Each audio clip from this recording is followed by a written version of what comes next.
ناظرین، حضرت سیدنا عمر فاروق رضی اللہ تعالیٰ عنہ کی ولادت واقع فیل کے 13 سال بعد مکہ مکرمہ میں ہوئی۔ آپ کے والد کا نام خطاب اور والدہ کا نام حتمہ بنت ہاشم ہے۔ آپ رضی اللہ تعالیٰ عنہ کا سلسلہ نسب 8ویں پشت میں حضور نبی کریم صلی اللہ علیہ وسلم سے جا ملتا ہے۔ حضرت سیدنا عمر فاروق رضی اللہ تعالیٰ عنہ توانا جسم اور عمدہ صلاحیتوں کے مالک تھے۔ آپ رضی اللہ تعالیٰ عنہ علم الانصاب کے ماہر تھے اور شعر و شاعری کا ذوق بھی رکھتے تھے۔ آپ کی علمی قابلیت کی بنا پر زمانہ جاہلیت میں قریش انہیں اپنا سفیر مقرر کرتے تھے۔ آپ رضی اللہ تعالیٰ عنہ فن پہلوانی سے بھی بخوبی آگاہ تھے اور ایک ماہر شمشیر زن اور ماہر نیزہ باز بھی تھے۔ حضور نبی کریم صلی اللہ علیہ وسلم نے جب نبوت کا اعلان کیا تو اس وقت حضرت سیدنا عمر فاروق رضی اللہ تعالیٰ عنہ کی عمر مبارک تقریباً 27 سال تھی۔ نبی اکرم صلی اللہ علیہ وسلم نے جب توحید کی دعوت دی تو آپ نے ابتدا میں اس دعوت کو قبول کرنے سے انکار کر دیا۔ نبی علیہ الصلوۃ والسلام نے اللہ تعالیٰ کے حضور دعا فرمائی، الہی عمر بن خطاب یا عمر بن حشام دونوں یا دونوں میں سے ایک کے ذریعے اسلام کی خدمت فرما۔ اللہ رب العزت نے حضور نبی کریم صلی اللہ علیہ وسلم کی دعا کو شرف قبولیت بخشا اور حضرت سیدنا عمر فاروق رضی اللہ تعالیٰ عنہ دائرہ اسلام میں داخل ہو گئے۔ ناظرین، حضرت سیدنا عمر فاروق رضی اللہ تعالیٰ عنہ نے 40 مردوں اور 11 عورتوں کے بعد اسلام قبول کیا۔ آپ رضی اللہ تعالیٰ عنہ کے قبول اسلام سے پہلے آپ کے بہنوئی حضرت سعید بن زید رضی اللہ تعالیٰ عنہ اور حضرت فاطمہ بنت خطاب رضی اللہ تعالیٰ عنہ بھی دائرہ اسلام میں داخل ہو چکے تھے۔ انہوں نے قبول اسلام کو خاندان کے دیگر لوگوں اور آپ سے چھپا رکھا تھا۔ اسی طرح آپ کے خاندان کے ایک اور شخص حضرت نعیم بن عبداللہ رضی اللہ تعالیٰ عنہ بھی اسلام قبول کر چکے تھے۔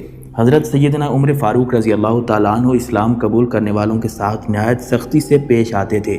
ایک دن آپ رضی اللہ تعالیٰ عنہ اسی کیفیت میں تلوار نیام سے نکالے جا رہے تھے۔ راستے میں حضرت نعیم بن عبداللہ رضی اللہ تعالیٰ عنہ سے ملاقات ہوئی۔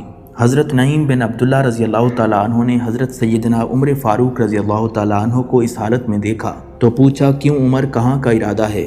آپ نے کہا، میں آج محمد کو قتل کرنے کی غرض سے نکلا ہوں۔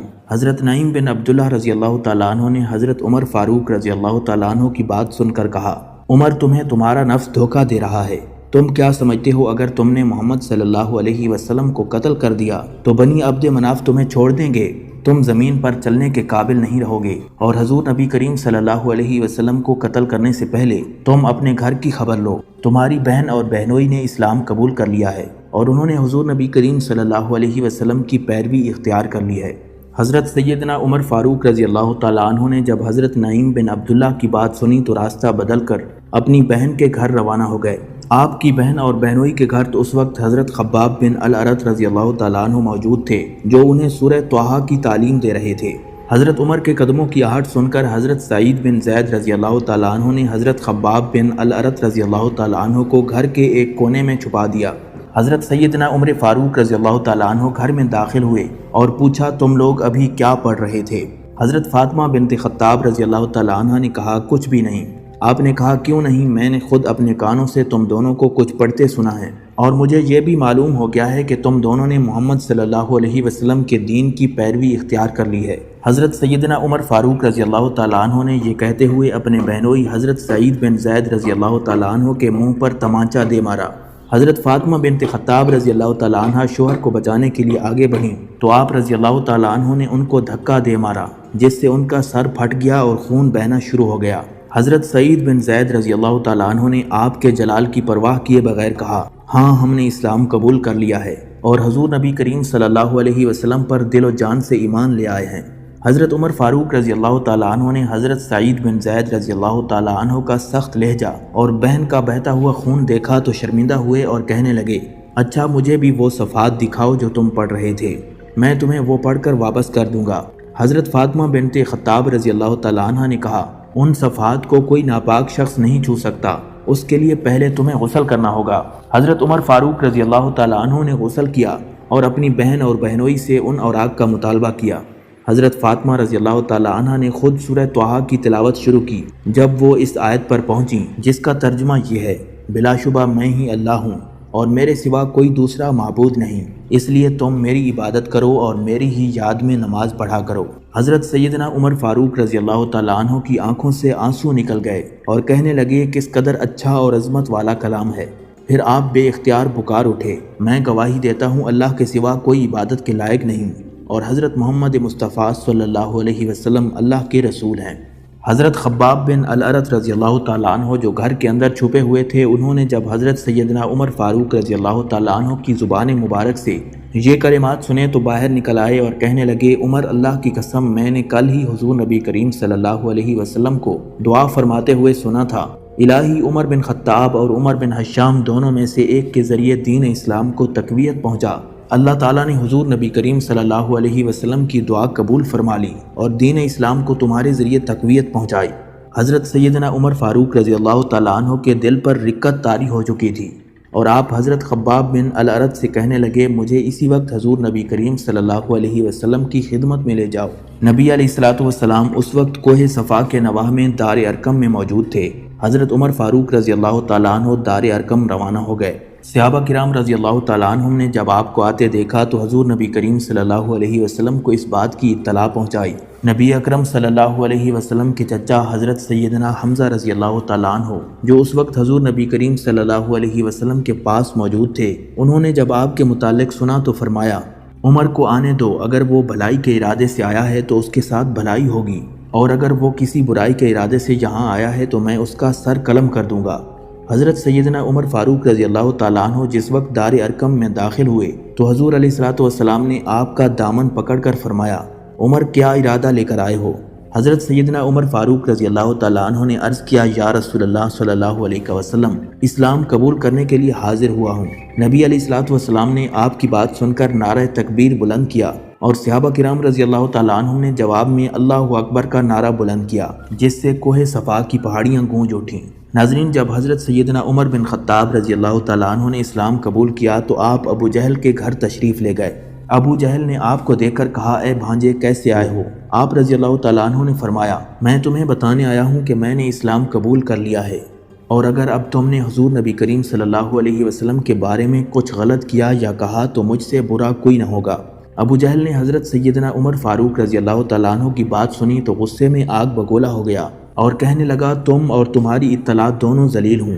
حضرت سیدنا عمر فاروق رضی اللہ تعالیٰ عنہ نے اسلام قبول کرنے کے بعد حضور نبی کریم صلی اللہ علیہ وسلم سے عرض کیا، یا رسول اللہ صلی اللہ علیہ وسلم، جب ہمارا دین برحق ہے اور مشرکین باطل ہیں تو پھر ہم اس دین کو پوشیدہ رکھ کر کیوں عبادت کرتے ہیں؟ آپ مجھے اجازت دیں، رب کعبہ کی قسم جس نے آپ کو حق کے ساتھ مبعوث فرمایا ہے، اسلام قبول کرنے سے پہلے میں کفریہ مجالس میں بھی اعلانیہ شرکت کرتا تھا، اب میں دین اسلام کی محافل کا بھی خوب چرچا کروں گا اور دیکھوں گا کہ کس میں اتنی جرأت ہے کہ وہ آپ اور صحابہ کرام کی طرف گندی نظروں سے دیکھ سکے۔ حضور علیہ الصلوۃ والسلام کی اجازت سے حضرت سیدنا عمر فاروق رضی اللہ تعالیٰ عنہ خانہ کعبہ تشریف لے گئے اور مشرکین مکہ کو مخاطب کرتے ہوئے فرمانے لگے، جو مجھے جانتا ہے اسے خوب معلوم ہے، اور جو مجھے نہیں جانتا اسے معلوم ہونا چاہیے کہ میں عمر بن خطاب ہوں، میں نے اسلام قبول کر لیا اور حضور نبی علیہ الصلوۃ والسلام کی اطاعت اختیار کر لی ہے۔ میں تمہیں نبی اکرم صلی اللہ علیہ وسلم کی اطاعت کی دعوت دیتا ہوں۔ اگر تم نے اس دعوت کو قبول کرنے میں سستی دکھائی تو بہت جلد میری تلوار تمہاری گردنوں پر ہوگی۔ پھر آپ نے خانہ کعبہ کا طواف کیا اور بلند آواز سے کلمہ طیبہ کا ورد جاری رکھا۔ حضرت عبداللہ ابن مسعود رضی اللہ تعالیٰ عنہ سے مروی ہے، فرماتے ہیں کہ جب حضرت سیدنا عمر فاروق رضی اللہ تعالیٰ عنہ نے اسلام قبول کیا تو اسلام کھل کر سامنے آ گیا اور اس کی اعلانیہ دعوت دی جانے لگی۔ ہم خانہ کعبہ کے گرد حلقہ بنا کر بیٹھنا شروع ہو گئے اور خانہ کعبہ کا طواف کرنے لگے، زیادتی کرنے والوں سے سختی سے پیش آنا شروع ہو گئے۔ حضرت عمر بن خطاب رضی اللہ تعالیٰ عنہ کے قبول اسلام کے بعد ایک روز حضور نبی کریم صلی اللہ علیہ وسلم ظہر کی نماز کی ادائیگی کے لیے خانہ کعبہ تشریف لے گئے۔ نبی علیہ الصلوۃ والسلام کے دائیں جانب حضرت سیدنا ابو بکر صدیق، بائیں جانب حضرت سیدنا حمزہ، سامنے حضرت سیدنا علی المرتضیٰ اور سب سے آگے حضرت سیدنا عمر فاروق رضی اللہ تعالیٰ عنہ موجود تھے۔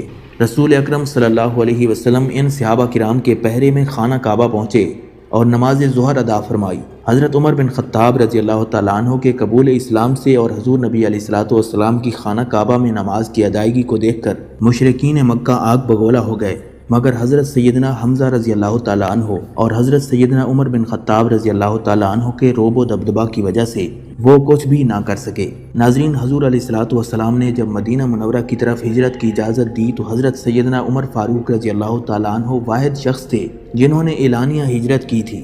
حضرت علی المرتضیٰ شیر خدا رضی اللہ تعالیٰ عنہ سے مروی ہے، فرماتے ہیں کہ ہم میں سے کوئی بھی ایسا نہیں سوائے حضرت سیدنا عمر فاروق رضی اللہ تعالیٰ عنہ کے جس نے اعلانیہ ہجرت کی ہو۔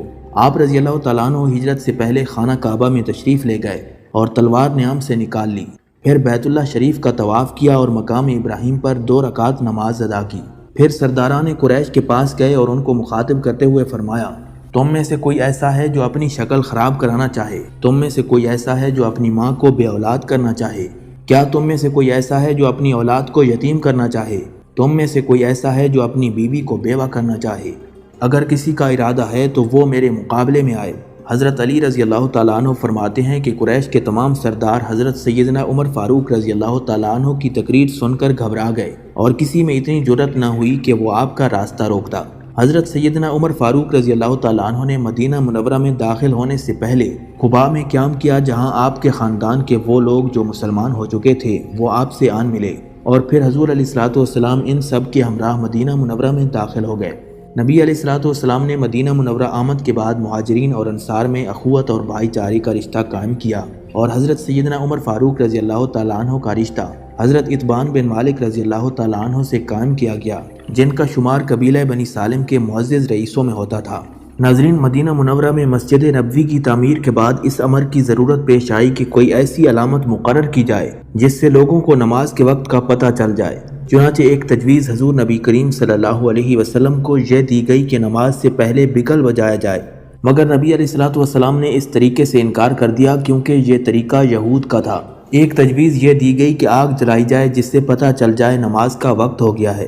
نبی کریم صلی اللہ علیہ وسلم نے اس تجویز کو بھی رد کر دیا کیونکہ یہ مجوسیوں کا طریقہ تھا۔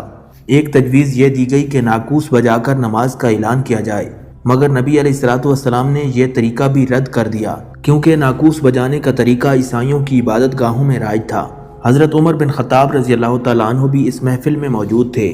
آپ نے حضور علیہ الصلوۃ والسلام کو اپنے خواب سے آگاہ کیا کہ انہوں نے گزشتہ رات خواب میں کسی کو کہتے سنا کہ نماز کے لیے آذان کہو۔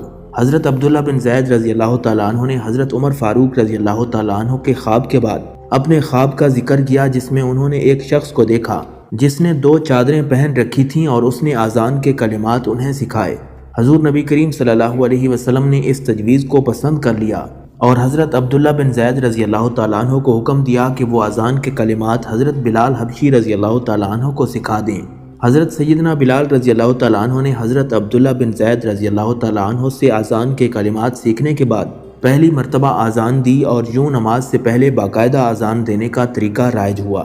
حضرت سیدنا عمر فاروق رضی اللہ تعالیٰ عنہ نے آذان کی آواز سن کر نبی علیہ الصلوۃ والسلام سے عرض کیا، یا رسول اللہ صلی اللہ علیہ وسلم، یہ وہی کلمات ہیں جو مجھے خواب میں سنائی دیے تھے، اور انہوں نے حضرت عبداللہ بن زید رضی اللہ تعالیٰ عنہ کے بتائے ہوئے کلمات کی تصدیق کر دی۔ نبی اکرم صلی اللہ علیہ وسلم نے حضرت سیدنا عمر فاروق رضی اللہ تعالیٰ عنہ کی بات سن کر اللہ تعالیٰ کا شکر ادا کیا اور آپ سے فرمایا، مجھے وحی کے ذریعے پہلے ہی یہ کلمات بتا دیے گئے تھے، مگر میں اس کی تصدیق اپنے صحابہ کرام سے چاہتا تھا۔ ناظرین، حضرت سیدنا عمر فاروق رضی اللہ تعالیٰ عنہ غزوہ احد میں حضور علیہ الصلوۃ والسلام کے شانہ بشانہ شریک ہوئے اور بہادری کے جوہر دکھائے۔ جب احد پہاڑ کی جانب تعینات دستے نے حضور علیہ الصلوۃ والسلام کے فرمان کے برعکس جگہ چھوڑ دی اور خالد بن ولید نے عقب سے حملہ کر کے مسلمانوں کی کمر توڑ دی، تو حضور علیہ الصلوۃ والسلام کے شہید ہونے کی خبر مشہور ہو گئی۔ آپ رضی اللہ تعالیٰ عنہ یہ خبر سن کر جوش میں آ گئے اور پہلے سے زیادہ قوت و طاقت کے ساتھ کفار کو قتل کرنے لگے۔ اس دوران جب خبر ملی کہ حضور علیہ الصلوۃ والسلام زندہ ہیں، تو آپ دیگر صحابہ کرام کے ہمراہ نبی اکرم صلی اللہ علیہ وسلم کو لے کر ایک محفوظ مقام پر منتقل ہو گئے۔ اس دوران ابو سفیان اونچی آواز میں کہنے لگا، اے گروہ محمد، کیا تم میں محمد صلی اللہ علیہ وسلم موجود ہیں؟ نبی کریم صلی اللہ علیہ وسلم نے تمام صحابہ کرام رضی اللہ تعالیٰ عنہم کو خاموش رہنے کا حکم دیا۔ کچھ دیر بعد کوئی جواب نہ پا کر ابو سفیان نے پھر اونچی آواز میں پکارا، اے گروہ محمد، کیا تم میں ابو بکر و عمر موجود ہیں؟ اس مرتبہ پھر نبی کریم صلی اللہ علیہ وسلم نے صحابہ کرام رضی اللہ تعالیٰ عنہم کو خاموش رہنے کا اشارہ کیا۔ ابو سفیان کچھ دیر بعد پھر چلایا، ضرور یہ لوگ مارے گئے ہیں۔ حضرت عمر رضی اللہ تعالیٰ عنہ نے اس کی ہرزہ سرائی سن کر پکارا، اے دشمن خدا، ہم سب اللہ تعالیٰ کے فضل سے زندہ ہیں۔ ابو سفیان نے یہ سن کر پکارا، ہبل بلند ہوا۔ اس کے جواب میں حضرت سیدنا عمر بن خطاب رضی اللہ تعالیٰ عنہ نے حضور نبی کریم صلی اللہ علیہ وسلم کی اجازت سے پکارا، اللہ تعالیٰ بلند و برتر ہے۔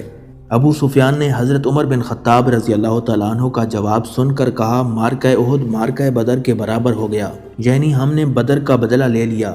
آپ رضی اللہ تعالیٰ عنہ نے نبی کریم صلی اللہ علیہ وسلم کے فرمانے پر پکارا، نہیں ابو سفیان، یہ برابری نہیں، کیونکہ ہمارے مقتولین جنت میں ہیں اور تمہارے مقتولین جہنم میں ہیں۔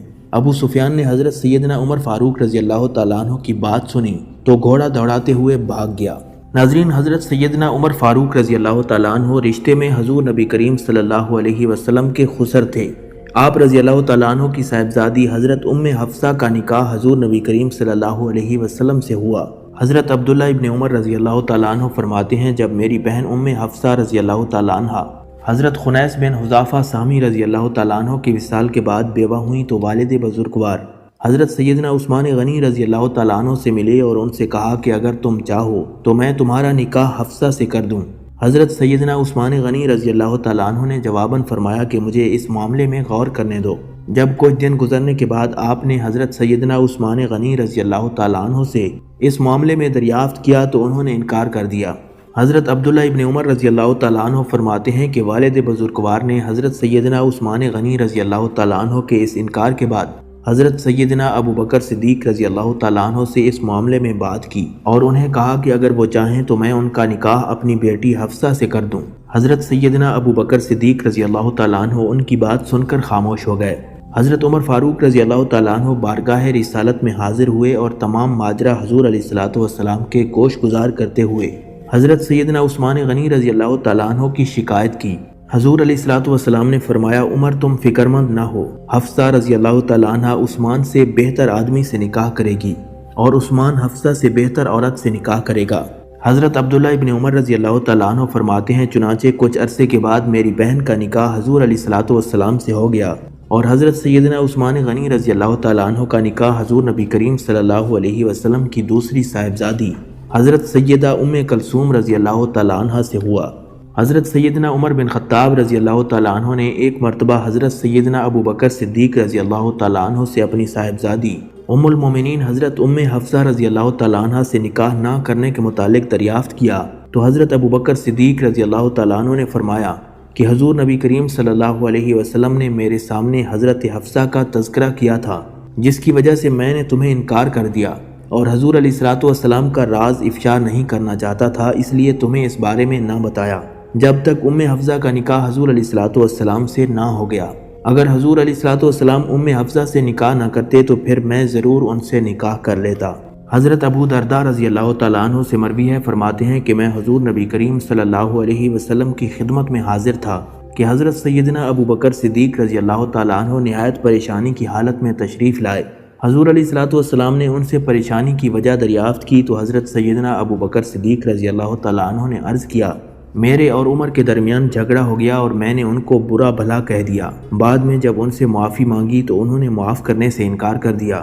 رسول اکرم صلی اللہ علیہ وسلم نے آپ کی بات سن کر فرمایا، الہی ابو بکر کی مغفرت فرما۔ نبی کریم صلی اللہ علیہ وسلم نے یہ کلمہ 3 مرتبہ دہرایا۔ کچھ دیر بعد حضرت سیدنا عمر فاروق رضی اللہ تعالیٰ عنہ بھی حضور نبی کریم صلی اللہ علیہ وسلم کی خدمت میں حاضر ہوئے تو حضور علیہ السلام نے حضرت عمر فاروق رضی اللہ تعالیٰ عنہ سے فرمایا، اللہ تعالیٰ نے مجھے تمہارے پاس بھیجا اور تم لوگوں نے مجھے جھوٹا بتایا۔ یہ ابو بکر ہی تھے جنہوں نے میری تصدیق کی اور اپنی جان و مال سے میری غمخواری کی۔ کیا اب تم میرے لیے میرے ساتھی کو نہ چھوڑو گے؟ حضرت سیدنا عمر فاروق رضی اللہ تعالیٰ عنہ نے جب رسول اکرم صلی اللہ علیہ وسلم کی زبان مبارک سے یہ کلام سنا تو رونے لگ گئے اور حضرت سیدنا ابو بکر صدیق رضی اللہ تعالیٰ عنہ کو فوراً معاف فرما دیا۔ حضرت ابو ذر غفاری رضی اللہ تعالیٰ عنہ سے مروی ہے، فرماتے ہیں کہ ایک مرتبہ میں حضرت سیدنا عمر فاروق رضی اللہ تعالیٰ عنہ کے ہمراہ جا رہا تھا کہ راستے میں ایک نوجوان آپ کے پاس سے گزرا۔ اس نوجوان نے آپ کو سلام کیا تو آپ نے فرمایا، یہ بڑا ہی نیک شخص ہے۔ حضرت ابو ذر غفاری رضی اللہ تعالیٰ عنہ فرماتے ہیں، میں اس نوجوان کے پیچھے گیا اور اس سے کہا کہ وہ میرے حق میں دعائے خیر کرے۔ اس نوجوان نے کہا، آپ صحابی رسول ہیں، آپ کو حضور نبی کریم صلی اللہ علیہ وسلم کی صحبت حاصل رہی ہے، میں آپ کے لیے کیسے دعا کر سکتا ہوں؟ حضرت ابو ذر غفاری رضی اللہ تعالیٰ عنہ فرماتے ہیں کہ میں نے اس نوجوان سے کہا کہ تمہارے بارے میں حضرت عمر بن خطاب رضی اللہ تعالیٰ عنہ نے ابھی کہا ہے کہ یہ شخص بڑا نیک ہے، اور حضور علیہ السلام نے حضرت عمر فاروق رضی اللہ تعالیٰ عنہ کے بارے میں بتایا ہے کہ عمر کی زبان اور دل پر حق جاری کر دیا گیا ہے۔ ناظرین، حضور نبی کریم صلی اللہ علیہ وسلم نے ایک مرتبہ صحابہ کرام کی جماعت میں اپنے خواب کا ذکر کرتے ہوئے فرمایا کہ میں خواب کی حالت میں جنت کا مشاہدہ کر رہا تھا کہ میں نے دیکھا ایک عورت ایک محل کے باہر وضو کر رہی ہے۔ میں نے پوچھا یہ محل کس کا ہے؟ مجھے بتایا گیا کہ یہ محل حضرت عمر رضی اللہ تعالیٰ عنہ کا ہے۔ پھر حضور اکرم صلی اللہ علیہ وسلم نے حضرت سیدنا عمر فاروق رضی اللہ تعالیٰ عنہ کو مخاطب کرتے ہوئے فرمایا، مجھے اس وقت تمہاری غیرت یاد آ گئی، اس لیے میں وہیں سے لوٹ آیا۔ آپ رضی اللہ تعالیٰ عنہ نے حضور نبی کریم صلی اللہ علیہ وسلم کی بات سنی تو رو پڑے اور عرض کیا، یا رسول اللہ صلی اللہ علیہ وسلم، میں آپ سے غیرت کروں گا۔ حضرت عطار بن یاسر رضی اللہ تعالیٰ عنہ فرماتے ہیں کہ حضور نبی کریم صلی اللہ علیہ وسلم نے حضرت عمر فاروق رضی اللہ تعالیٰ عنہ کے پاس کچھ عطیہ بھیجا جسے آپ نے واپس کر دیا۔ نبی اکرم صلی اللہ علیہ وسلم نے آپ سے دریافت کیا کہ تم نے مال کو واپس کیوں کیا؟ آپ رضی اللہ تعالیٰ عنہ نے عرض کیا، یا رسول اللہ صلی اللہ علیہ وسلم، آپ نے فرمایا تھا کہ ہم میں سے ہر ایک کے لیے بھلائی اس میں ہے کہ کسی سے کوئی چیز نہ لیں۔ حضور نبی کریم صلی اللہ علیہ وسلم نے فرمایا، یہ بات میں نے سوال کرنے کو کہی تھی، لیکن جو کچھ بلا سوال کے ملے وہ رزق ہے جو اللہ تعالیٰ نے تمہیں عطا کر دیا ہے۔ آپ رضی اللہ تعالیٰ عنہ نے عرض کیا، قسم ہے اس ذات کی جس کے قبضے میں میری جان ہے، میں کبھی کسی سے کسی چیز کا سوال نہ کروں گا، اور جب کبھی کوئی چیز میرے پاس بغیر مانگے آئے گی تو میں اسے ضرور قبول کر لوں گا۔ حضرت ابو ہریرہ رضی اللہ تعالیٰ عنہ سے مروی ہے، فرماتے ہیں کہ حضور نبی کریم صلی اللہ علیہ وسلم نے فرمایا، پہلے آسمان پر 80,000 فرشتے ہیں جو اس شخص کے لیے بخشش کی دعا کرتے ہیں جو حضرت سیدنا ابو بکر صدیق اور حضرت سیدنا عمر فاروق رضی اللہ تعالیٰ عنہم سے محبت رکھتا ہے، اور دوسرے آسمان پر 80,000 فرشتے ایسے ہیں جو اس شخص پر لعنت بھیجتے ہیں جو حضرت سیدنا ابو بکر صدیق اور حضرت سیدنا عمر فاروق رضی اللہ تعالیٰ عنہم سے بغض رکھتا ہے۔ حضرت انس بن مالک رضی اللہ تعالیٰ عنہ سے مروی ہے کہ حضور نبی کریم صلی اللہ علیہ وسلم ایک باغ میں تشریف لے گئے اور میں اس وقت حضور نبی کریم صلی اللہ علیہ وسلم کے ہمراہ موجود تھا۔ اس دوران کوئی آیا اور اس نے دروازہ کھٹکھٹایا۔ نبی علیہ الصلوۃ والسلام نے مجھ سے فرمایا، اے انس، دروازہ کھول دو اور آنے والے کو جنت کی خوشخبری دو، کیونکہ خلافت اس کے لیے ہے۔ حضرت انس رضی اللہ تعالیٰ عنہ فرماتے ہیں، میں نے دروازہ کھولا تو حضرت سیدنا ابو بکر صدیق رضی اللہ تعالیٰ عنہ دروازے پر موجود تھے۔ میں نے انہیں جنت کی بشارت دی اور بتایا کہ حضور نبی کریم صلی اللہ علیہ وسلم نے فرمایا ہے کہ وہ خلیفہ ہیں۔ حضرت انس رضی اللہ تعالیٰ عنہ فرماتے ہیں، پھر کچھ دیر بعد دروازہ کھٹکھٹایا گیا تو حضور نبی کریم صلی اللہ علیہ وسلم نے مجھ سے فرمایا، اے انس، دروازہ کھول دو اور آنے والے کو جنت کی خوشخبری دو، کیونکہ ابو بکر کے بعد خلافت ان کے لیے ہے۔ حضرت انس رضی اللہ تعالیٰ عنہ فرماتے ہیں، میں نے دروازہ کھولا تو حضرت سیدنا عمر فاروق رضی اللہ تعالیٰ عنہ دروازے پر موجود تھے۔ میں نے انہیں جنت کی بشارت دی اور بتایا کہ وہ حضرت سیدنا ابو بکر صدیق رضی اللہ تعالیٰ عنہ کے بعد خلیفہ ہیں۔ حضرت انس رضی اللہ تعالیٰ عنہ فرماتے ہیں، پھر کچھ دیر بعد دروازہ کھٹکھٹایا گیا تو حضور نبی کریم صلی اللہ علیہ وسلم نے فرمایا، اے انس، دروازہ کھول دو اور آنے والے کو جنت کی خوشخبری دو، کیونکہ عمر کے بعد وہ خلیفہ ہیں۔ حضرت انس رضی اللہ تعالیٰ عنہ فرماتے ہیں، میں نے دروازہ کھولا تو حضرت سیدنا عثمان رضی اللہ تعالیٰ عنہ موجود تھے۔ میں نے انہیں جنت کی بشارت دی اور بتایا کہ وہ حضرت سیدنا عمر فاروق رضی اللہ تعالیٰ عنہ کے بعد خلیفہ کے منصب پر فائز ہوں گے۔ حضرت عبداللہ ابن عمر رضی اللہ تعالیٰ عنہ سے مروی ہے کہ خیبر کی فتح کے بعد والد بزرگوار حضرت سیدنا عمر فاروق رضی اللہ تعالیٰ عنہ کو ایک قطع زمین ملی۔ آپ نے حضور نبی کریم صلی اللہ علیہ وسلم کی خدمت میں حاضر ہو کر عرض کیا کہ مجھے زمین کا ایک قطع ملا ہے، میں آپ سے اس بارے میں دریافت کرتا ہوں کہ میرے لیے کیا حکم ہے۔ نبی علیہ الصلوۃ والسلام نے فرمایا کہ تم اس کے مالک رہو اور اس کے منافع کو صدقہ کر دو۔ چنانچہ آپ رضی اللہ تعالیٰ عنہ نے اس کو اس شرط پر صدقہ کر دیا کہ اصل زمین نہ فروخت کی جائے گی، نہ ہبہ کی جائے گی اور نہ اس کا کوئی وارث ہوگا۔ یہ زمین فقراء اور رشتہ داروں اور غلاموں کے آزاد کرنے کے لیے اور اللہ کے راستے میں جہاد کرنے والوں کے لیے ہے۔ اس زمین کے والی پر اس میں کوئی گناہ نہیں کہ اس میں شرعی لحاظ کے مطابق کھائے یا کسی دوست کو کھلائے اور اس سے دولت حاصل کرنے کی نیت نہ کرے۔ حضرت سیدنا ابو بکر صدیق رضی اللہ تعالیٰ عنہ منصب خلافت پر فائز ہونے کے بعد کسی قسم کا کوئی وظیفہ یا تنخواہ نہیں لیتے تھے، بلکہ خلیفہ بننے سے قبل کپڑے کی تجارت کیا کرتے اور خلیفہ بننے کے بعد بھی اپنی گزر بسر کے لیے اسی پیشے کو اختیار کیے رکھا۔ ایک دن آپ رضی اللہ تعالیٰ عنہ کپڑا کندھے پر اٹھائے مدینہ منورہ کے بازار میں جا رہے تھے۔ راستے میں حضرت سیدنا عمر فاروق رضی اللہ تعالیٰ عنہ اور حضرت ابو عبیدہ بن جراح سے ملاقات ہو گئی۔ حضرت عمر فاروق رضی اللہ تعالیٰ عنہ نے پوچھا، آپ کہاں جا رہے ہیں؟ آپ نے فرمایا میں بازار تجارت کے لیے جا رہا ہوں تاکہ اپنے اہل و عیال کے کھانے کا بندوبست کر سکوں۔ حضرت سیدنا عمر بن خطاب رضی اللہ تعالیٰ عنہ نے عرض کیا، آپ مسلمانوں کے معاملات کے نگہبان ہیں، اس لیے آپ اپنے لیے کچھ وظیفہ بیت المال سے مقرر فرما لیں تاکہ آپ مسجد نبوی میں بیٹھ کر لوگوں کے معاملات احسن طریقے سے نپٹا سکیں۔ پھر حضرت سیدنا عمر فاروق رضی اللہ تعالیٰ عنہ، حضرت سیدنا علی المرتضیٰ اور دیگر اکابرین کی مشاورت سے حضرت ابو بکر صدیق رضی اللہ تعالیٰ عنہ کا وظیفہ 300 درہم ماہوار مقرر کر دیا گیا۔ حضرت زید بن ثابت رضی اللہ تعالیٰ عنہ سے مروی ہے کہ جنگ یمامہ کے موقع پر حضرت سیدنا ابو بکر صدیق رضی اللہ تعالیٰ عنہ نے ایک قاصد کو میرے پاس بھیجا۔ قاصد نے پیغام دیا تو اس وقت آپ رضی اللہ تعالیٰ عنہ کے پاس حضرت سیدنا عمر فاروق رضی اللہ تعالیٰ عنہ بھی تشریف فرما ہیں، اور وہ کہتے ہیں کہ جنگ کے دوران بے شمار حفاظ کرام شہید ہو گئے ہیں، اور اگر اسی طرح حفاظ کرام شہید ہوتے رہے تو قرآن مجید کے ضائع ہونے کا اندیشہ ہے، اس لیے ان کا مشورہ ہے کہ حضرت سیدنا ابو بکر صدیق رضی اللہ تعالیٰ عنہ قرآن مجید کو جمع کریں۔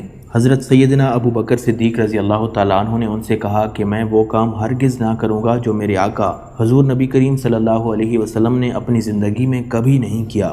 پھر اللہ تعالیٰ نے حضرت سیدنا ابو بکر صدیق رضی اللہ تعالیٰ عنہ کا سینہ کشادہ کر دیا، اور ان کی رائے بھی حضرت عمر رضی اللہ تعالیٰ عنہ جیسی ہو گئی، اس لیے انہوں نے حضرت زید بن ثابت رضی اللہ تعالیٰ عنہ کے ذمہ لگایا کہ آپ جوان ہیں اور کاتب وحی بھی ہیں، اس لیے قرآن مجید کو جمع کریں۔ حضرت زید بن ثابت رضی اللہ تعالیٰ عنہ فرماتے ہیں کہ اللہ کی قسم اگر مجھے پہاڑ کو ایک جگہ سے دوسری جگہ منتقل کرنے کا حکم دیا جاتا تو میں اسے قرآن مجید کو جمع کرنے سے زیادہ آسان سمجھتا۔ حضرت سیدنا ابو بکر صدیق رضی اللہ تعالیٰ عنہ نے مجھے کہا کہ یہ کار خیر ہے اور تم اسے انجام دو گے۔ پھر اللہ تعالیٰ نے میری رائے بھی حضرت سیدنا ابو بکر صدیق اور حضرت سیدنا عمر فاروق رضی اللہ تعالیٰ عنہ جیسی کر دی۔ پھر میں نے کھجور کے پتوں، شانے کی چوڑی ہڈیوں، چمڑے کے اوراق اور صحابہ کرام رضی اللہ تعالیٰ عنہ کے سینوں سے قرآن مجید کو اکٹھا کیا اور ایک صحیفہ کی صورت میں مرتب کیا۔ یہ صحیفہ آپ رضی اللہ تعالیٰ عنہ کے پاس محفوظ رہا۔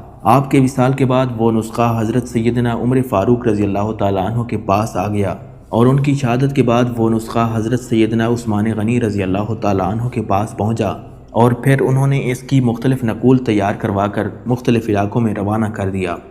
حضرت حسن بصری رضی اللہ تعالیٰ عنہ سے مروی ہے کہ حضرت سیدنا ابو بکر صدیق رضی اللہ تعالیٰ عنہ جب بہت زیادہ بیمار ہو گئے تو آپ نے ارشاد فرمایا کہ میں اختیار دیتا ہوں، تم اپنے لیے خلیفہ چن لو۔ لوگوں نے کہا کہ ہمیں اللہ اور اس کے رسول صلی اللہ علیہ وسلم کے خلیفے کی رائے پر اعتراض نہیں ہے۔ آپ رضی اللہ تعالیٰ عنہ نے قدرے خاموش رہنے کے بعد فرمایا میرے نزدیک عمر سے بہتر کوئی نہیں ہے۔ پھر آپ نے حضرت عبد الرحمن بن عوف رضی اللہ تعالیٰ عنہ سے حضرت سیدنا عمر فاروق رضی اللہ تعالیٰ عنہ کے بارے میں دریافت کیا تو حضرت عبد الرحمن بن عوف نے عرض کیا کہ آپ مجھ سے بہتر عمر کو جانتے ہیں۔ حضرت سیدنا ابو بکر صدیق رضی اللہ تعالیٰ عنہ نے حضرت سیدنا عثمان غنی رضی اللہ تعالیٰ عنہ سے حضرت سیدنا عمر بن خطاب رضی اللہ تعالیٰ عنہ کے بارے میں دریافت کیا تو حضرت سیدنا عثمان غنی رضی اللہ تعالیٰ عنہ نے عرض کیا کہ جتنی میری معلومات ہیں عمر کا باطن اس کے ظاہر سے زیادہ بہتر ہے، اور ہم میں اس وقت ان جیسا کوئی نہیں ہے۔ اس کے بعد حضرت سیدنا ابو بکر صدیق رضی اللہ تعالیٰ عنہ نے دیگر احباب سے مشورہ کیا اور حضرت سیدنا عمر فاروق رضی اللہ تعالیٰ عنہ کو خلافت کے لیے نامزد کر دیا۔ پھر حضرت سیدنا عثمان غنی رضی اللہ تعالیٰ عنہ کو حکم دیا کہ تم تحریر کرو۔ ابو بکر ابن ابو قحافہ نے عمر ابن خطاب کو خلیفہ نامزد کر دیا۔ حضرت سفیان بن ابی اوجا رضی اللہ تعالیٰ عنہ سے مروی ہے کہ حضرت سیدنا عمر فاروق رضی اللہ تعالیٰ عنہ نے فرمایا اللہ تعالیٰ کی قسم جس کے قبضہ قدرت میں میری جان ہے، میں نہیں جانتا کہ میں خلیفہ ہوں یا بادشاہ۔ محفل میں سے ایک شخص نے اٹھ کر کہا کہ امیر المومنین، خلیفہ اور بادشاہ میں بہت فرق ہے۔ خلیفہ حق کے علاوہ کچھ نہیں لیتا، اور جو کچھ لیتا ہے اسے سوائے حق کے کہیں خرچ نہیں کرتا، اور آپ رضی اللہ تعالیٰ عنہ الحمدللہ خلیفہ ہیں۔ بادشاہ تو عوام پر ظلم ڈھاتے ہیں۔ حضرت سیدنا عمر بن خطاب رضی اللہ تعالیٰ عنہ اس کی بات سن کر خاموش ہو گئے۔ حضرت سلمان فارسی رضی اللہ تعالیٰ عنہ نے کھڑے ہو کر فرمایا اگر آپ نے مسلمانوں کی زمین سے 1 درہم یا اس سے کم و بیش وصول کیا پھر اس کو غیر حق میں استعمال کیا تو آپ بادشاہ ہیں، خلیفہ نہیں۔ حضرت سلمان فارسی رضی اللہ تعالیٰ عنہ کی یہ بات سن کر حضرت عمر فاروق رضی اللہ تعالیٰ عنہ کی آنکھوں سے آنسو جاری ہو گئے۔ حضرت ابو موسیٰ اشعری رضی اللہ تعالیٰ عنہ سے مروی ہے کہ امیر المومنین حضرت سیدنا عمر فاروق رضی اللہ تعالیٰ عنہ نے جب ملک شام میں طاعون کی وبا کے متعلق سنا تو آپ نے حضرت ابو عبیدہ بن جراح رضی اللہ تعالیٰ عنہ کو خط لکھا کہ مجھے تمہاری کچھ ضرورت درپیش ہے، اس لیے تم میرا خط ملتے ہی فوراً واپس چلے آؤ۔ حضرت ابو عبیدہ بن جراح رضی اللہ تعالیٰ عنہ نے جب خط پڑھا تو جواباً آپ کو لکھ بھیجا کہ میں آپ کی ضرورت کو سمجھ چکا ہوں، اس وقت میں اپنے لشکر میں موجود ہوں اور میں خود کو لشکر پر ترجیح نہیں دینا چاہتا۔ آپ رضی اللہ تعالیٰ عنہ اس کو باقی رکھنا چاہتے ہیں جو باقی رہنے والا نہیں۔ میرا خط آپ کو ملے تو میری معذرت قبول فرما لیں اور مجھے میرے لشکر میں رہنے دیں۔ حضرت عمر بن خطاب رضی اللہ تعالیٰ عنہ کو جب خط ملا تو آپ رو دیے۔ حاضرین محفل نے پوچھا کہ کیا حضرت ابو عبیدہ بن جراح رضی اللہ تعالیٰ عنہ کا وصال ہو گیا ہے؟ تو آپ نے فرمایا نہیں، بلکہ ان کا وصال قریب ہی ہے۔ حضرت بریدہ رضی اللہ تعالیٰ عنہ فرماتے ہیں کہ میں حضرت سیدنا عمر فاروق رضی اللہ تعالیٰ عنہ کے پاس بیٹھا تھا، اسی دوران ایک بچے کے رونے کی آواز سنائی دی تو آپ نے مجھ سے فرمایا، اے بریدہ جاؤ اور معلوم کرو کہ یہ بچہ کیوں رو رہا ہے۔ حضرت بریدہ رضی اللہ تعالیٰ عنہ فرماتے ہیں میں باہر آیا اور آ کر آپ کو مطلع کیا کہ قریش کی ایک جاریہ ہے جس کی ماں بیچی جا رہی ہے۔ حضرت سیدنا عمر بن خطاب رضی اللہ تعالیٰ عنہ نے اسی وقت مہاجرین اور انصار کو بلایا۔ کچھ ہی دیر میں تمام لوگ اکٹھے ہو گئے تو آپ نے اللہ تعالیٰ کی حمد و ثنا اور حضور نبی کریم صلی اللہ علیہ وسلم پر درود و سلام پڑھنے کے بعد فرمایا، اے لوگو، کیا تمہیں معلوم ہے کہ جو چیز حضرت محمد مصطفیٰ صلی اللہ علیہ وسلم لے کر آئے اس میں قطع رحم کا بھی ذکر ہے؟ لوگوں نے کہا ہمیں علم نہیں۔ آپ رضی اللہ تعالیٰ عنہ نے سورہ محمد کی آیت تلاوت فرمائی جس کا مفہوم ہے، اگر تم کنارہ کش ہوگے تو یہ احتمال ہے کہ تم دنیا میں فساد مچاؤ گے اور قطع تعلقی کرو گے۔ پھر فرمایا اس سے بڑھ کر کوئی قطع رحمی نہیں کہ ایک آدمی کی ماں تم میں سے بیچی جا رہی ہے، حالانکہ اللہ تعالیٰ نے تم لوگوں کو بہت وسعت دے رکھی ہے۔ اس کے بعد حضرت سیدنا عمر فاروق رضی اللہ تعالیٰ عنہ نے یہ فتویٰ جاری کر دیا کہ کسی آزاد شخص کی ماں نہ بیچی جائے گی۔ حضرت اسلم رضی اللہ تعالیٰ عنہ جو حضرت سیدنا عمر بن خطاب رضی اللہ تعالیٰ عنہ کے غلام ہیں، فرماتے ہیں کہ حضرت سیدنا عمر رضی اللہ تعالیٰ عنہ روزانہ رات کو گشت کیا کرتے تھے۔ ایک دن آپ کا گزر ایک جگہ سے ہوا جہاں آپ نے ایک گھر میں چھوٹے چھوٹے بچوں کو روتے ہوئے دیکھا۔ آپ نے بچوں کی ماں سے بچوں کے رونے کی وجہ پوچھی تو اس عورت نے کہا یہ بھوک سے روتے ہیں۔ آپ رضی اللہ تعالیٰ عنہ نے پوچھا اس ہانڈی میں کیا ہے جو تو نے چولہے پر چڑھا رکھی ہے؟ اس عورت نے کہا گھر میں پکانے کو کچھ نہیں، اور میں نے بچوں کو تسلی دینے کی خاطر ہانڈی میں پانی ڈال کر اسے چولہے پر چڑھا رکھا ہے۔ آپ رضی اللہ تعالیٰ عنہ اس عورت کی بات سن کر رو دیے۔ آپ اسی وقت دار صدقہ میں گئے اور وہاں سے آٹا، گھی، کھانے کا سامان، کھجوریں، کپڑے اور درہم ایک تھیلے میں ڈالے اور مجھ سے کہا کہ اے اسلم یہ تھیلا مجھ پر لاد دو۔ میں نے عرض کیا امیر المومنین آپ یہ تھیلا میرے کندھوں پر رکھ دیں، میں اس تھیلے کو اس عورت کے گھر پہنچا دیتا ہوں۔ آپ رضی اللہ تعالیٰ عنہ نے فرمایا اسے میں ہی لے کر جاؤں گا کیونکہ اس عورت کے متعلق آخرت میں مجھ سے سوال کیا جائے گا۔ حضرت اسلم رضی اللہ تعالیٰ عنہ فرماتے ہیں میں نے وہ تھیلا حضرت سیدنا عمر فاروق رضی اللہ تعالیٰ عنہ کے کندھوں پر لاد دیا اور وہ اس تھیلے کو لے کر اس عورت کے گھر چلے گئے۔ آپ رضی اللہ تعالیٰ عنہ نے اس عورت کے گھر جانے کے بعد وہ سامان اتارا اور اپنے ہاتھوں سے خود کھانا تیار کر کے اس عورت کے بچوں کو کھلا دیا۔ جب ان بچوں کا پیٹ بھر گیا تو آپ اس عورت کے مکان سے نکلے اور اس عورت کے مکان کے باہر یوں بیٹھ گئے جیسے کوئی درندہ بیٹھتا ہے۔ اس دوران میں آپ سے بات کرنے میں خوف محسوس کر رہا تھا۔ آپ رضی اللہ تعالیٰ عنہ کچھ دیر اس عورت کے مکان کے باہر بیٹھے رہے یہاں تک کہ اس عورت کے بچے ہنسنے کھیلنے لگے۔ آپ نے مجھے مخاطب کرتے ہوئے فرمایا اے اسلم تجھے پتہ ہے میں اس عورت کے مکان کے باہر کیوں بیٹھا؟ میں نے عرض کیا نہیں۔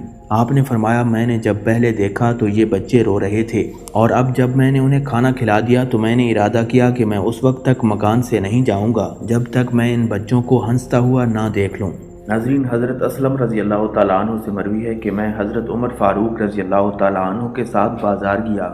بازار میں ایک نوجوان عورت حضرت سیدنا عمر فاروق رضی اللہ تعالیٰ عنہ سے ملی۔ اس نے آپ کو مخاطب کرتے ہوئے فرمایا امیر المومنین میرا شوہر وفات پا چکا ہے اور چھوٹے چھوٹے بچے چھوڑ گیا ہے۔ خدا کی قسم مجھے ان کے لیے بکری کے پائے تک پکانے کو میسر نہیں ہے، نہ ہی ان کے لیے کھیتی باڑی کرنے کو کوئی زمین ہے اور نہ ہی دودھ کا جانور۔ مجھے خوف ہے کہ کہیں یہ اس قحط کا شکار نہ ہو جائیں۔ میں حناف بن ایمہ غفاری رضی اللہ تعالیٰ عنہ کی بیٹی ہوں اور میرے باپ صلح حدیبیہ میں حضور نبی کریم صلی اللہ علیہ وسلم کے ساتھ موجود تھے۔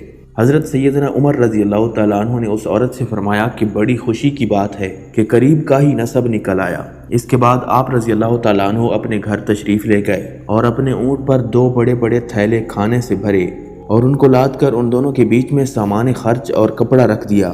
پھر اس عورت کی جانب گئے اور اونٹ کی نکیل اس کے ہاتھ میں پکڑا دی اور فرمایا اسے لے لو اور اسے کھینچ کر لے جاؤ یہاں تک کہ اللہ رب العزت اور مال عطا فرمائے گا۔ ایک آدمی نے حضرت سیدنا عمر فاروق رضی اللہ تعالیٰ عنہ سے کہا امیر المومنین آپ نے اس عورت کو بہت زیادہ دے دیا ہے۔ آپ نے فرمایا اللہ تیری ماں گم کرے، اس کا باپ حدیبیہ میں حضور نبی کریم صلی اللہ علیہ وسلم کے ہمراہ موجود تھا۔ اللہ کی قسم میں نے اس کے بھائی اور باپ کو دیکھا ہے جنہوں نے ایک عرصے تک قلعے کا محاصرہ کیا اور پھر اللہ تعالیٰ نے ہمیں فتح نصیب فرمائی اور ہمارے حصے میں بہت سا مال غنیمت آیا۔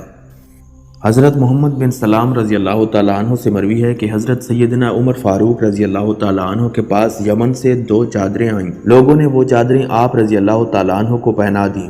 حضرت عمر رضی اللہ تعالیٰ عنہ وہ چادریں پہن کر ممبر نبوی پر بیٹھے تھے اور لوگ آپ کی خدمت میں حاضر ہو رہے تھے۔ آپ نے اس دوران دیکھا کہ حضرت سیدنا امام حسن اور حضرت سیدنا امام حسین رضی اللہ تعالیٰ عنہم اپنی والدہ حضرت سیدہ طیبہ طاہرہ رضی اللہ تعالیٰ عنہ کے گھر سے نکلے اور ان کے کندھوں پر اس وقت کچھ نہیں تھا۔ آپ رضی اللہ تعالیٰ عنہ کی آنکھوں سے آنسو جاری ہو گئے۔ لوگوں نے آپ سے رونے کی وجہ دریافت کی تو آپ نے فرمایا مجھے اس بات پر رونا آ رہا ہے کہ میرے پاس 2 چادریں ہیں جبکہ حسنین کریمین کے پاس ایک بھی چادر نہیں۔ میرے پاس جو چادریں ہیں وہ ان کے لیے بڑی ہیں۔ اس کے بعد آپ نے یمن خط لکھا اور 2 چادریں حسنین کریمین رضی اللہ عنہم کے لیے منگوا لیں۔ جب دونوں چادریں آپ کے پاس پہنچ گئیں تو آپ نے خود حسنین کریمین کے پاس جا کر انہیں وہ دونوں چادریں پہنا دیں۔ امام مستغفری رحمۃ اللہ علیہ فرماتے ہیں ہم 3 لوگ یمن کی جانب روانہ ہوئے۔ ہمارے ایک ساتھی نے حضرت سیدنا ابوبکر صدیق اور حضرت سیدنا عمر فاروق رضی اللہ تعالیٰ عنہم کی شان میں گستاخی کی۔ ہم نے اسے منع کیا مگر وہ باز نہ آیا۔ جب ہم لوگ یمن کے نزدیک پہنچے اور ہم نے نماز فجر کے لیے اسے بیدار کیا تو اس نے کہا کہ اس نے خواب میں حضور نبی کریم صلی اللہ علیہ وسلم کو دیکھا جو فرما رہے تھے اے فاسق اللہ نے تجھے ذلیل و خوار کر دیا اور منزل پر پہنچنے سے پہلے ہی تیرا چہرہ مسخ ہو جائے گا۔ امام مستغفری رحمۃ اللہ علیہ فرماتے ہیں اس کے بعد اس کی شکل بدل گئی اور بالکل بندروں جیسی ہو گئی۔ حضرت امام حسن رضی اللہ تعالیٰ عنہ سے مروی ہے کہ حضرت سیدنا عمر رضی اللہ تعالیٰ عنہ بیت المال میں لوگوں کو مال تقسیم کر رہے تھے۔ اسی دوران کچھ مال بچ گیا تو حضرت سیدنا عباس رضی اللہ تعالیٰ عنہ نے آپ کو مخاطب کرتے ہوئے فرمایا اگر موسیٰ علیہ السلام کے چچا زندہ ہوتے تو کیا تم لوگ ان کی عزت نہ کرتے؟ حضرت سیدنا عمر بن خطاب رضی اللہ تعالیٰ عنہ اور دیگر حاضرین نے بیک زبان ہو کر کہا ہاں۔ حضرت سیدنا عباس رضی اللہ تعالیٰ عنہ نے فرمایا تو کیا میں تمہارے نزدیک اس بچے ہوئے مال کا زیادہ حقدار نہیں ہوں کیونکہ میں حضور نبی کریم صلی اللہ علیہ وسلم کا چچا ہوں۔ حضرت عمر رضی اللہ تعالیٰ عنہ نے جب لوگوں سے پوچھا تو لوگوں نے کہا کہ ہمیں کوئی اعتراض نہیں۔ پھر آپ نے وہ بچا ہوا مال حضرت سیدنا عباس رضی اللہ تعالیٰ عنہ کے حوالے کر دیا۔ حضرت سیدنا عمر فاروق رضی اللہ تعالیٰ عنہ ایک دن ممبر پر تشریف لائے۔ اس وقت آپ کی طبیعت ناساز تھی اور حکیم نے آپ کو شہد تجویز کیا تھا۔ اس وقت بیت المال میں شہد کی ایک کپی موجود تھی۔ آپ نے فرمایا اگر تم لوگ مجھے اجازت دو تو میں اسے لے لوں ورنہ وہ میرے لیے حرام ہے۔ لوگوں نے آپ رضی اللہ تعالیٰ عنہ کو اجازت دے دی جس کے بعد آپ نے بیت المال سے شہد کی وہ کپی حاصل کر لی۔ حضرت ابراہیم رضی اللہ تعالیٰ عنہ سے مروی ہے فرماتے ہیں کہ حضرت سیدنا عمر فاروق رضی اللہ تعالیٰ عنہ تجارت کرتے تھے اور خلیفہ بننے کے بعد بھی اکثر و بیشتر اپنا تجارتی سامان کسی تجارتی قافلے کے ہاتھ بھیجا کرتے۔ ایک مرتبہ آپ نے ملک شام اپنا تجارتی سامان بھیجنے کے لیے حضرت عبد الرحمن ابن عوف رضی اللہ تعالیٰ عنہ سے 4000 دینار بطور قرض لینے کے لیے ان کے پاس آدمی بھیجا۔ حضرت عبد الرحمن بن عوف رضی اللہ تعالیٰ عنہ نے اس آدمی سے کہا کہ انہیں کہو کہ وہ بیت المال سے قرضہ لے لیں اور بعد میں بیت المال کو لوٹا دیں۔ حضرت عمر رضی اللہ تعالیٰ عنہ کو حضرت عبد الرحمن ابن عوف رضی اللہ تعالیٰ عنہ کا یہ قول گراں گزرا۔ جب آپ کی ملاقات حضرت عبد الرحمن ابن عوف رضی اللہ تعالیٰ عنہ سے ہوئی تو آپ نے ان سے پوچھا کہ تم نے یہ بات کہی تھی اگر میں اس مال کے لوٹانے سے پہلے مر جاتا تو تم لوگ کہتے کہ امیر المومنین نے مال لیا تھا اور پھر قیامت کے دن میں اس مال کی وجہ سے پکڑا جاتا۔ میرا ارادہ تھا کہ میں وہ مال تم سے لیتا کیونکہ اگر میں مر بھی جاتا تو تم وہ مال مجھ سے وصول کر لیتے۔ ایک مرتبہ حضرت سیدنا عمر رضی اللہ تعالیٰ عنہ کے دور خلافت میں ایک پہاڑ کے غار سے آگ نمودار ہو گئی جس نے دیکھتے ہی دیکھتے آس پاس کی متعدد چیزوں کو جلا کر راکھ کر دیا۔ آپ رضی اللہ تعالیٰ عنہ کو جب پتہ چلا تو آپ نے حضرت تمیم داری رضی اللہ تعالیٰ عنہ کو اپنی چادر دے کر فرمایا کہ تم میری یہ چادر لے جاؤ اور اس آگ کو دکھا دو۔ حضرت تمیم داری رضی اللہ تعالیٰ عنہ نے وہ چادر لے جا کر اس آگ کو دکھائی تو وہ آگ پھیلنا بند ہو گئی اور کچھ دیر کے بعد بجھ گئی۔ حضرت سیدنا عمر رضی اللہ تعالیٰ عنہ کے دور خلافت میں ایک مرتبہ دریائے نیل کا پانی خشک ہو گیا۔ مصر کے گورنر حضرت عمر بن العاص رضی اللہ تعالیٰ عنہ نے آپ کو پیغام بھیجا کہ دریائے نیل کا پانی خشک ہو گیا، جبکہ مصر کی زیادہ تر کاشت کا دار و مدار دریائے نیل کے پانی پر ہے۔ یہاں کے دستور کے مطابق اگر دریا میں زندہ لڑکی دفن کی جائے تو دریا جاری ہو جاتا ہے۔ اب آپ مجھے بتائیں کہ مجھے کیا کرنا چاہیے؟ حضرت سیدنا عمر رضی اللہ تعالیٰ عنہ نے قاصد کے ہاتھ ایک روکہ دے کر بھیجا جس میں تحریر تھا کہ اے دریائے نیل، اگر تو خود بخود چلتا ہے تو ہمیں تیری کوئی ضرورت نہیں، اور اگر تو اللہ رب العزت کے حکم سے چلتا ہے تو اللہ تعالیٰ کے حکم سے پھر سے جاری ہو جا۔ آپ رضی اللہ تعالیٰ عنہ نے قاصد کو حکم دیا کہ وہ حضرت عمر بن العاص رضی اللہ تعالیٰ عنہ سے کہے کہ وہ یہ خط دریائے نیل میں دفن کر دیں۔ حضرت عمر بن العاص رضی اللہ تعالیٰ عنہ نے وہ خط دریائے نیل میں دفن کر دیا۔ خط دفن کرتے ہی دریائے نیل پھر سے جاری ہو گیا اور اس کے بعد آج تک کبھی خشک نہیں ہوا۔ ناظرین، ایک مرتبہ حضرت سیدنا عمر رضی اللہ تعالیٰ عنہ کا گزر ایک صالح نوجوان کی قبر سے ہوا۔ آپ نے قبر کو مخاطب کرتے ہوئے فرمایا، اے فلاں، اللہ تعالیٰ نے جو وعدہ کیا تھا وہ پورا ہوا، کیونکہ اللہ تعالیٰ کا فرمان ہے جو شخص اپنے رب کے حضور کھڑا ہونے سے ڈر گیا اس کے لیے 2 جنتیں ہیں۔ اس نوجوان نے قبر میں سے جواب دیا، اے عمر، بلا شبہ اللہ تعالیٰ نے اپنے وعدے کے مطابق مجھے دونوں جنتیں عطا فرما دیں۔ ناظرین، حضرت سیدنا عمر بن خطاب رضی اللہ تعالیٰ عنہ کے عہد خلافت میں رومی افواج کے خلاف لڑائی کے لیے لشکر بھیجا گیا۔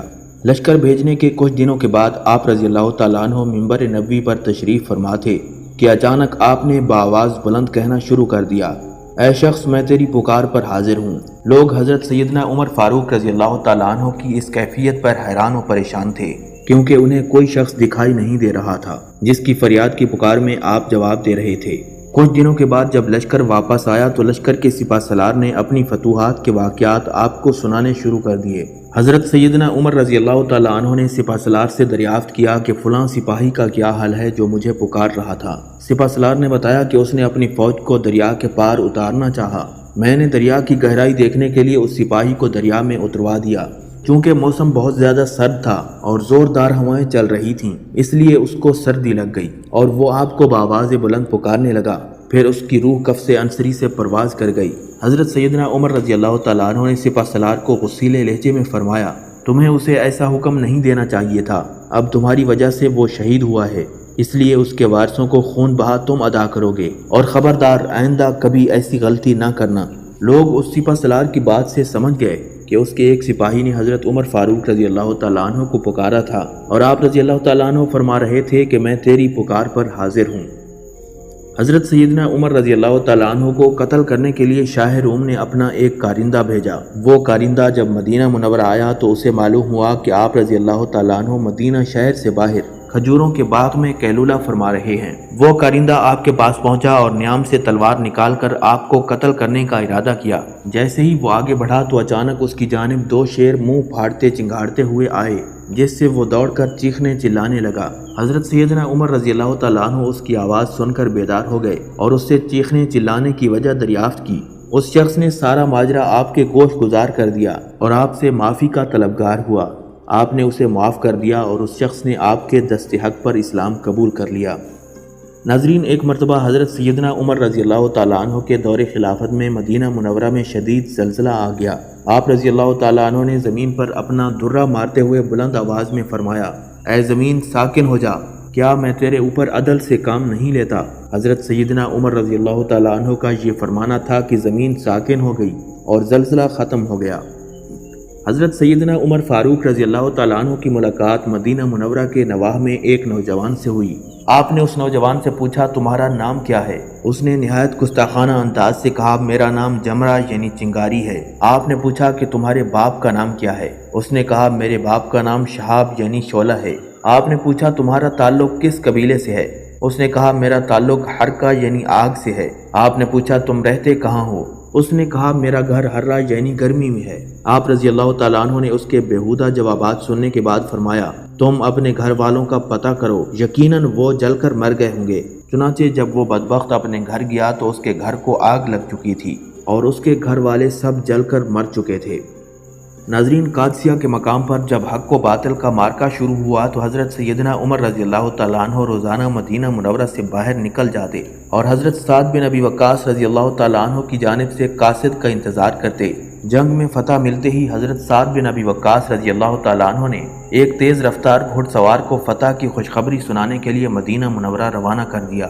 حضرت سعد رضی اللہ تعالیٰ عنہ نے جس گھڑ سوار کو مدینہ منورہ روانہ کیا تھا وہ حضرت سیدنا عمر فاروق رضی اللہ تعالیٰ عنہ سے ناواقف تھا۔ گھڑ سوار جس وقت مدینہ منورہ کی حدود میں داخل ہوا تو حضرت سیدنا عمر رضی اللہ تعالیٰ عنہ وہیں پر حضرت سعد بن ابی وقاص رضی اللہ تعالیٰ عنہ کی جانب سے کسی قاصد کی آمد کا انتظار کر رہے تھے جو انہیں جنگ کے صورتحال سے آگاہ کرتا۔ جس وقت وہ گھڑ سوار دھول اڑاتا ہوا مدینہ منورہ کی حدود میں داخل ہوا تو آپ نے اس سے دریافت کیا کہ وہ کون ہے۔ اس نے گھوڑا دوڑاتے ہوئے جواب دیا کہ اسے حضرت سعد بن ابی وقاص رضی اللہ تعالیٰ عنہ نے بھیجا ہے۔ حضرت سیدنا عمر فاروق رضی اللہ تعالیٰ عنہ نے اس کے گھوڑے کے ساتھ دوڑتے ہوئے پوچھا کہ سعد نے کیا پیغام بھیجا ہے۔ اس گھڑ سوار نے کہا کہ لشکر اسلام کو فتح ہو گئی اور ایرانی فوج شکست کھا کر میدان جنگ سے بھاگ گئی۔ آپ رضی اللہ تعالیٰ عنہ مسلسل اس گھڑ سوار کے ساتھ بھاگ رہے تھے۔ جب آپ اس گھڑ سوار کے ساتھ شہر کی حدود میں داخل ہوئے تو لوگوں نے آپ کو امیر المومنین کہہ کر مخاطب کرنا شروع کر دیا۔ اس گھڑ سوار نے جب لوگوں کی زبانی سنا تو گھوڑے سے اترا اور حضرت سیدنا عمر فاروق رضی اللہ تعالیٰ عنہ سے معافی کا طلبگار ہوا۔ آپ نے فرمایا کوئی بات نہیں، تم مجھے مارکے کی تفصیل بتاؤ۔ حضرت سیدنا عمر بن خطاب رضی اللہ تعالیٰ عنہ قادسیہ کے میدان میں مسلمانوں کی فتح سے بے حد خوش تھے کیونکہ یہ کامیابی مسلمانوں کو 3 زبردست خونی مارکوں کے بعد ملی تھی۔ ناظرین، حضرت ابو عبیدہ بن جراح رضی اللہ تعالیٰ عنہ کی قیادت میں لشکر اسلام نے بیت المقدس پر چڑھائی کی تو عیسائیوں نے اتنی بڑی تعداد میں لشکر اسلام کو دیکھ کر ہتھیار ڈال دیے اور صلح کی درخواست کی۔ انہوں نے اس خواہش کا اظہار کیا کہ معاہدہ امن امیر المومنین حضرت عمر رضی اللہ تعالیٰ عنہ یہاں آ کر خود تحریر فرمائیں۔ حضرت ابو عبیدہ بن جراح رضی اللہ تعالیٰ عنہ نے ساری صورتحال حضرت سیدنا عمر فاروق رضی اللہ تعالیٰ عنہ کو لکھ کر بھیج دی، جس پر آپ رضی اللہ تعالیٰ عنہ حضرت سیدنا عثمان غنی رضی اللہ تعالیٰ عنہ کو مدینہ منورہ میں حاکم مقرر کر کے خود بیت المقدس روانہ ہوئے۔ حضرت سیدنا عمر فاروق رضی اللہ تعالیٰ عنہ اپنے ایک غلام کے ہمراہ مدینہ منورہ سے روانہ ہوئے۔ آپ نے اپنے غلام کے ساتھ یہ طے کیا کہ کچھ راستہ وہ اونٹ پر سوار ہوں گے اور ان کا غلام پیدل چلے گا، اور کچھ راستہ وہ اونٹ پر سوار ہوگا اور آپ رضی اللہ تعالیٰ عنہ پیدل چلیں گے۔ چنانچہ اس طرح کریا بکریا سفر کرتا ہوا یہ قافلہ بیت المقدس پہنچ گیا۔ جس وقت یہ دونوں حضرات بیت المقدس میں داخل ہوئے تو اس وقت اونٹ پر غلام سوار تھا اور آپ رضی اللہ تعالیٰ عنہ نے اونٹ کی مہار تھام رکھی تھی۔ عیسائیوں نے سمجھا کہ شاید اونٹ پر سوار ہونے والے شخص امیر المومنین ہیں، اس لیے انہوں نے بڑی خاطر مدارت کی اور شاندار استقبال کیا۔ اس دوران حضرت ابو عبیدہ بن جراح، حضرت خالد بن ولید اور حضرت یزید بن ابی سفیان رضی اللہ تعالیٰ عنہم آ گئے۔ انہوں نے آپ کے لباس کو دیکھا تو اس وقت آپ کے لباس پر بے شمار پیبند لگے ہوئے تھے، جبکہ ان حضرات نے قیمتی لباس پہن رکھے تھے۔ آپ رضی اللہ تعالیٰ عنہ نے انتہائی غضبناک انداز میں ان سے فرمایا، تم لوگوں نے اتنی جلدی اجمیوں کی سی صورت بنا لی۔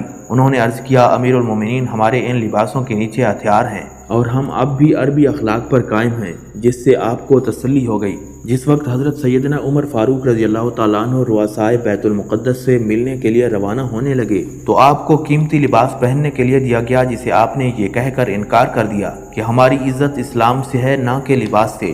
پھر آپ اور رؤسائے بیت المقدس کے درمیان معاہدہ طے پایا، جس پر دونوں جانب سے اکابرین نے دستخط کیے۔ حضرت سیدنا عمر بن خطاب رضی اللہ تعالیٰ عنہ بیت المقدس میں داخل ہوئے۔ آپ نے حضرت سیدنا بلال رضی اللہ تعالیٰ عنہ، جو کہ حضرت ابو عبیدہ بن جراح رضی اللہ تعالیٰ عنہ کے لشکر میں شام کی مہم میں شامل تھے، ان کو اذان دینے کی درخواست کی۔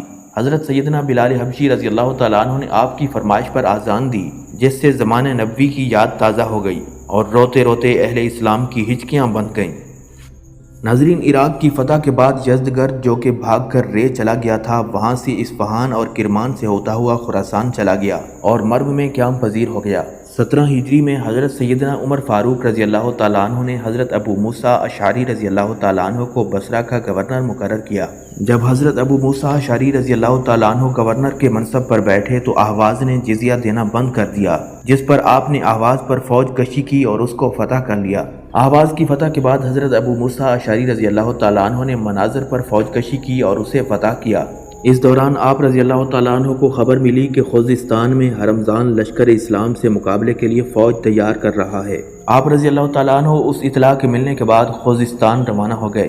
کچھ دنوں کے مقابلے کے بعد حرمزان نے شکست تسلیم کر لی اور اس شرط پر گرفتاری دی کہ اس کا فیصلہ امیر المومنین حضرت عمر فاروق رضی اللہ تعالیٰ عنہ کریں گے۔ حضرت ابو موسیٰ اشعری رضی اللہ تعالیٰ عنہ نے حرمزان کی شرط منظور کر لی اور اسے مدینہ منورہ میں حضرت عمر رضی اللہ تعالیٰ عنہ کی خدمت میں روانہ کر دیا۔ حرمزان کی بدعہدی کی وجہ سے حضرت عمر رضی اللہ تعالیٰ عنہ نے اس کا سر قلم کرنے کا حکم دیا۔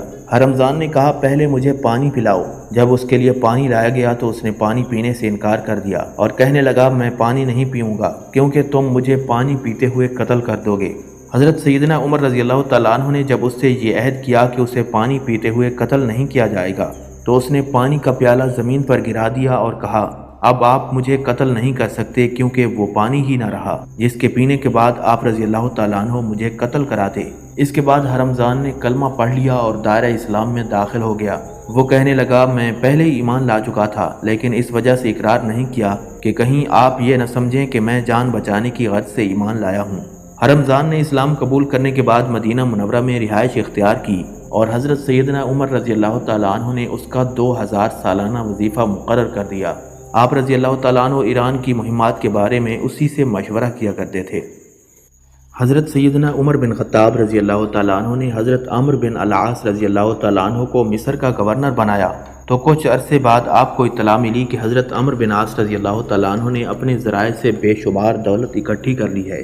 آپ نے حضرت عمرو بن عاص رضی اللہ تعالیٰ عنہ سے جواب طلبی فرمائی تو حضرت عمرو بن العاص رضی اللہ تعالیٰ عنہ نے جواباً آپ کو تحریر فرمایا امیر المومنین جس مال کا آپ نے ذکر فرمایا ہے تو وہ میرے پاس اس لیے جمع ہو گیا ہے کہ ہم ایسی سرزمین میں موجود ہیں جہاں چیزیں بہت زیادہ ہیں اور دشمنوں سے لڑائیاں بھی کثرت سے ہوتی ہیں جس کی وجہ سے میرے پاس مال و دولت کی کثرت ہو گئی ہے۔ اللہ تعالیٰ کی قسم اگر آپ کے ساتھ خیانت کرنا حلال بھی ہوتا تو میں کبھی نہ کرتا۔ آپ نے میرے ذمے امانت لگائی ہے اور میرا نسب بھی ایسا ہے کہ میں خیانت کا سوچ بھی نہیں سکتا۔ اگر آپ کے پاس کوئی ایسا شخص ہے جو مجھ سے بہتر مصر کا گورنر ثابت ہو سکتا ہے تو آپ اس کو تعینات کر سکتے ہیں۔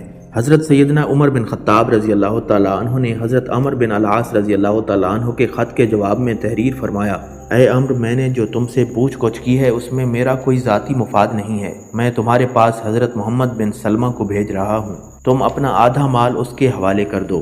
ناظرین، حضرت سیدنا عمر ابن خطاب رضی اللہ تعالیٰ عنہ اور حضرت ابی بن کعب رضی اللہ تعالیٰ عنہ کے درمیان کچھ تنازع پیدا ہو گیا۔ آپ نے حضرت ابی بن کعب سے فرمایا کہ تم اپنے اور میرے درمیان فیصلے کے لیے کوئی منصف مقرر کر لو۔ چنانچہ حضرت ابی بن کعب رضی اللہ تعالیٰ عنہ نے اس وقت کے قاضی حضرت زید بن ثابت رضی اللہ تعالیٰ عنہ کو فیصلے کے لیے مقرر کر لیا۔ جب دونوں حضرات حضرت زید بن ثابت کے گھر پہنچے تو حضرت زید بن ثابت رضی اللہ تعالیٰ عنہ نے حضرت عمر رضی اللہ تعالیٰ عنہ کو دیکھ کر اپنی جگہ چھوڑ دی اور ان سے بیٹھنے کی درخواست کی۔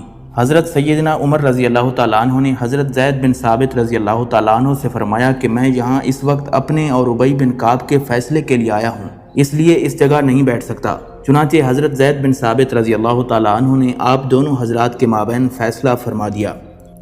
ناظرین، حضرت زید بن اسلم رضی اللہ تعالیٰ عنہ جو کہ حضرت عمر رضی اللہ تعالیٰ عنہ کے غلام تھے فرماتے ہیں کہ حضرت سیدنا عمر فاروق رضی اللہ تعالیٰ عنہ نے مسجد نبوی کی توسیع کا ارادہ کیا تو مسجد نبوی کے گرد مکانات خرید کر انہیں مسجد نبوی میں شامل کرنے کا فیصلہ کر لیا۔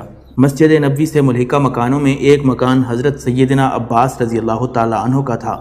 حضرت عباس رضی اللہ تعالیٰ عنہ نے اس مکان کو بیچنے سے انکار کر دیا۔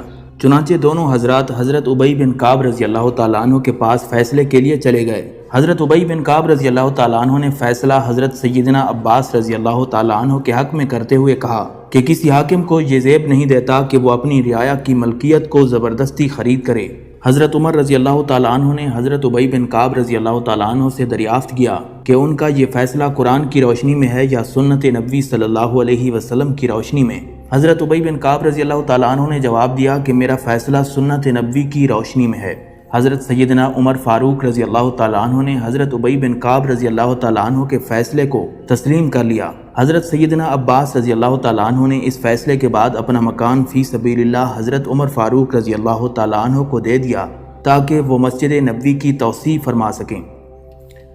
ناظرین، حضرت عبداللہ ابن عمر رضی اللہ تعالیٰ عنہ فرماتے ہیں کہ میرے بھائی عبد الرحمن رضی اللہ تعالیٰ عنہ اور ان کے ساتھی ابو سروہ رضی اللہ تعالیٰ عنہ نے شراب پی اور مدہوش ہو گئے۔ اس وقت یہ دونوں مصر میں موجود تھے۔ میرے والد محترم حضرت سیدنا عمر رضی اللہ تعالیٰ عنہ کی خلافت کا زمانہ تھا۔